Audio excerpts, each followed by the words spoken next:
Everybody asking how we doing, say we good. Don't need no one to tell me how to live just like they would. It ain't their business, but they in it, I don't know why. Revolved around my life after I found another.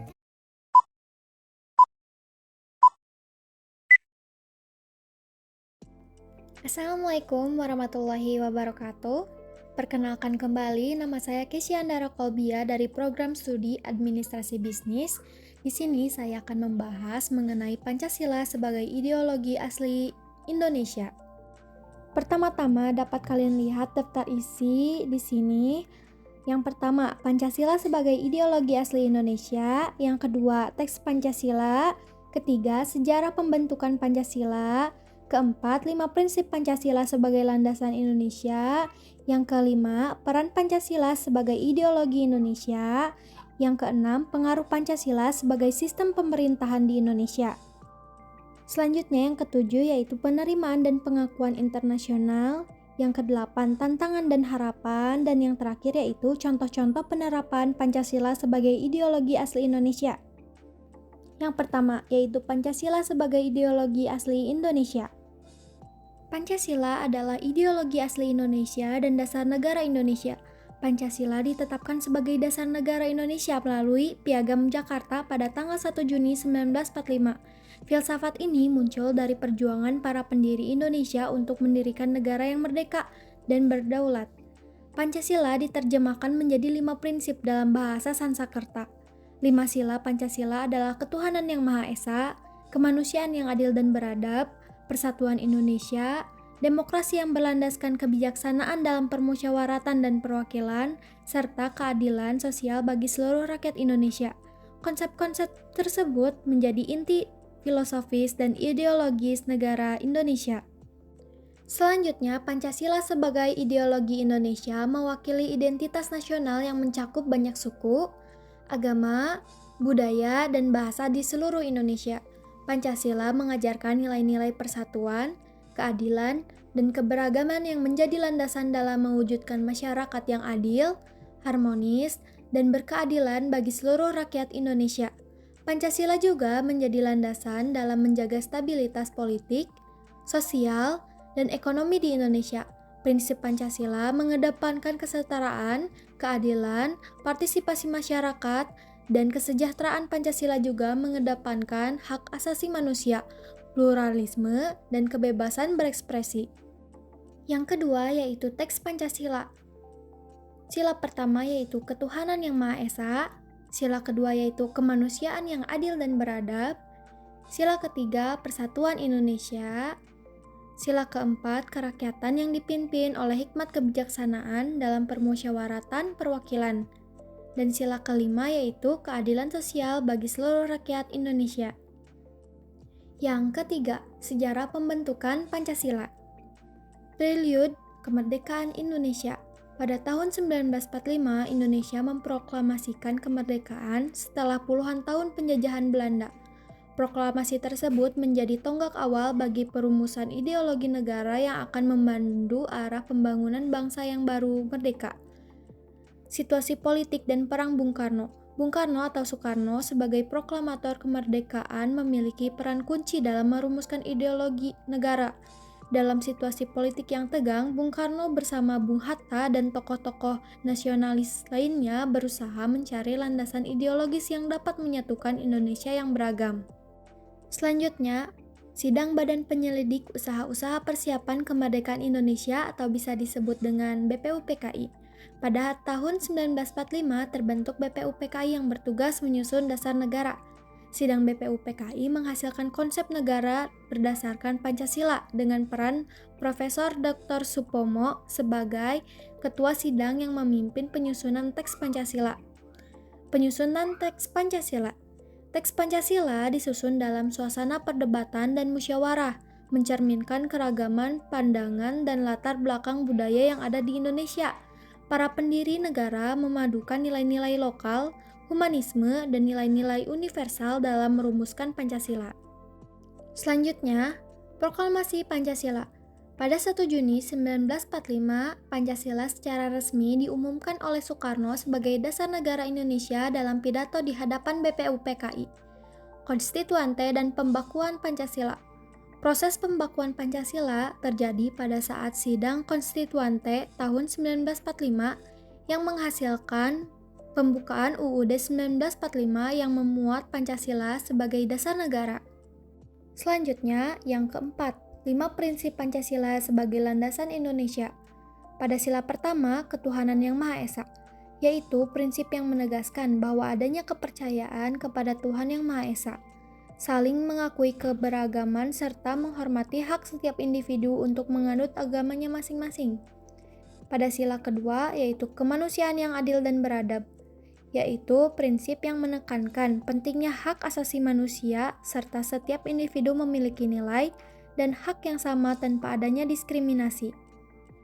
Pada sila ketiga, yaitu Persatuan Indonesia, merupakan prinsip yang menekankan pentingnya menjaga persatuan dan kesatuan Indonesia serta menjaga kerukunan antar suku, agama, dan budaya di Indonesia.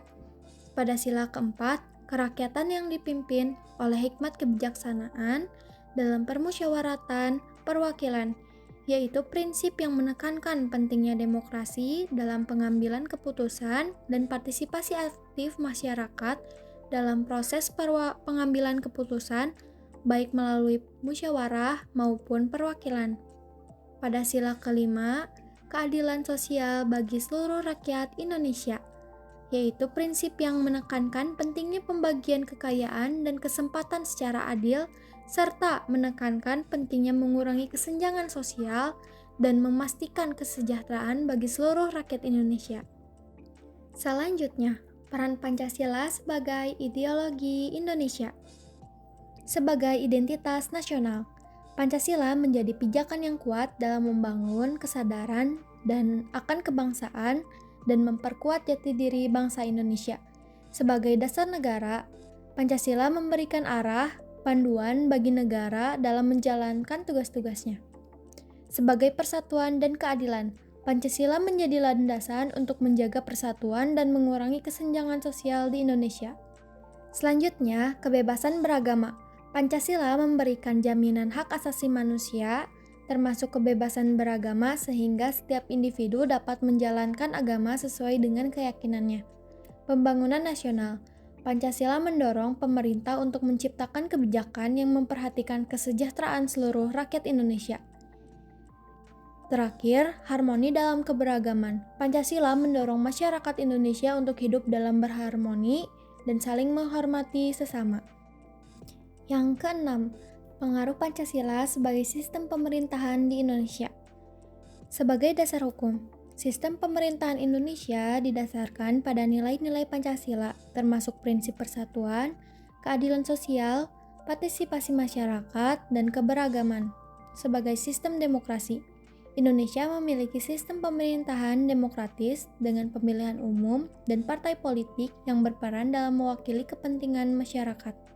Yang ketiga, sebagai keseimbangan kekuasaan, mencegah penyalahgunaan kekuasaan dan menjaga keseimbangan dalam pengambilan keputusan. Yang keempat, sebagai kebijakan pembangunan, pemerintah Indonesia berkomitmen untuk menciptakan pembangunan yang berkelanjutan dan inklusif dengan memperhatikan kesejahteraan seluruh rakyat Indonesia. Yang terakhir, sebagai perlindungan hak asasi manusia, pemerintah Indonesia berkomitmen untuk melindungi hak asasi manusia dan memastikan keadilan bagi seluruh warga negara Indonesia. Selanjutnya, pengakuan dan penerimaan internasional. Yang pertama yaitu dari PBB, Perserikatan Bangsa-Bangsa. Sebagai anggota aktif PBB, Indonesia telah memperjuangkan prinsip-prinsip Pancasila dalam berbagai forum PBB. Pancasila diakui sebagai landasan moral yang mempromosikan perdamaian, keadilan, dan kerjasama internasional. Yang kedua yaitu organisasi regional. Pancasila juga telah diterima di tingkat nasional, terutama dalam kerangka ASEAN, Association of Southeast Asian Nations. Negara-negara anggota ASEAN menghargai nilai-nilai Pancasila dalam memperkuat solidaritas regional dan membangun komunitas ASEAN yang bersatu dan berdaulat. Yang ketiga, kemitraan bilateral. Sejumlah negara, baik secara resmi maupun melalui hubungan diplomatik, telah mengakui dan menghormati Pancasila sebagai ideologi dasar Indonesia. Ini tercermin dalam perjanjian-perjanjian bilateral dan hubungan diplomatik yang terjalin antara Indonesia dengan negara lain. Dan yang terakhir yaitu 4, kontribusi internasional. Indonesia juga aktif dalam memberikan kontribusi positif kepada dunia yang mencerminkan nilai-nilai Pancasila melalui diplomasi damai, bantuan pembangunan, misi perdamaian PBB, dan upaya-upaya lainnya. Indonesia memperlihatkan komitmen terhadap perdamaian, keadilan, dan kesejahteraan global. Selanjutnya, tantangan dan harapan. Dimulai dari tantangan. Yang pertama, ketidaksesuaian praktik dengan nilai Pancasila. Terkadang, praktik dalam kehidupan sehari-hari tidak selalu sejalan dengan nilai-nilai Pancasila. Misalnya, masih ada ketimpangan sosial, diskriminasi, dan pelanggaran terhadap hak asasi manusia yang bertentangan dengan prinsip-prinsip keadilan dan persatuan. Yang kedua, polarisasi politik dan sosial. Polarisasi politik dan sosial dapat mengancam persatuan dan kesatuan bangsa. Ketegangan antar kelompok ataupun golongan dapat melemahkan solidaritas nasional yang menjadi salah satu prinsip utama Pancasila. Yang ketiga, tantangan globalisasi. Dalam era globalisasi, tantangan baru muncul dalam mempertahankan nilai-nilai lokal dan budaya Indonesia di tengah arus global yang cepat. Adopsi nilai-nilai asing yang bertentangan dengan Pancasila dapat mengganggu identitas nasional. Tantangan selanjutnya yaitu yang keempat, korupsi dan ketidakadilan. Korupsi dan ketidakadilan masih menjadi masalah serius di Indonesia. Hal ini menghambat tercapainya visi Pancasila dalam menciptakan masyarakat yang adil dan sejahtera. Yang kelima, krisis moral dan etika. Krisis moral dan etika di kalangan pemimpin dan masyarakat juga merupakan tantangan dalam mewujudkan nilai-nilai Pancasila. Kehilangan integritas dan nilai-nilai moral dapat menggerus kepercayaan dan legitimasi pemerintahan. Selanjutnya ada harapan. Harapan yang pertama yaitu pendidikan nilai Pancasila. Melalui sistem pendidikan yang efektif, generasi muda dapat dipersiapkan untuk memahami dan mengamalkan nilai-nilai Pancasila sejak dini, sehingga menjadi agen perubahan yang membawa Indonesia ke arah yang lebih baik. Yang kedua, partisipasi aktif masyarakat. Melalui partisipasi aktif masyarakat dalam proses demokrasi dan pembangunan nilai-nilai Pancasila dapat diaktualisasikan secara nyata dalam kehidupan berbangsa dan bernegara. Yang ketiga, penguatan institusi. Penguatan lembaga-lembaga negara dan sistem hukum yang berintegritas dapat membantu menangani tantangan korupsi, ketidakadilan, dan pelanggaran hak asasi manusia. Selanjutnya ada harapan yang keempat yaitu dialog dan toleransi. Meningkatkan dialog antar agama, antar suku, dan antar kelompok merupakan salah satu langkah penting untuk memperkuat persatuan dan kesatuan bangsa Indonesia sesuai dengan prinsip Pancasila. Yang terakhir yaitu kepemimpinan berkualitas. Kepemimpinan yang berintegritas, visioner, dan berkomitmen terhadap nilai-nilai Pancasila akan mendorong terciptanya pemerintahan yang adil. Yang terakhir, contoh-contoh penerapan Pancasila sebagai ideologi asli Indonesia. Dari sila pertama, ketuhanan yang Maha Esa. Contohnya yaitu di berbagai tempat ibadah yang ada di Indonesia seperti masjid, gereja, pura, dan wihara merupakan gambaran dari penghormatan terhadap keberagaman agama. Dari sila kedua, kemanusiaan yang adil dan beradab. Contohnya, yaitu dalam keadaan darurat atau bencana alam, masyarakat saling membantu tanpa memandang perbedaan suku, agama, ataupun budaya. Dari sila ketiga, persatuan Indonesia. Contohnya yaitu perayaan Hari Kemerdekaan Indonesia ataupun peristiwa nasional lainnya menjadi momen di mana seluruh bangsa Indonesia bersatu dalam semangat persatuan. Selanjutnya ada dari sila keempat, kerakyatan yang dipimpin oleh hikmat kebijaksanaan dalam permusyawaratan perwakilan. Contoh nyata dari prinsip ini adalah pemilihan umum yang diadakan secara berkala di Indonesia. Dan yang terakhir dari sila kelima, keadilan sosial bagi seluruh rakyat Indonesia. Contohnya yaitu sebuah program bantuan sosial seperti program Keluarga Harapan (PKH) atau Kartu Indonesia Pintar (KIP) bertujuan untuk meningkatkan kesejahteraan rakyat Indonesia secara keseluruhan. Nah, hanya sekian yang bisa saya sampaikan dalam video ini. Mohon maaf bila ada banyak kesalahan. Sampai jumpa semuanya. Wassalamualaikum warahmatullahi wabarakatuh.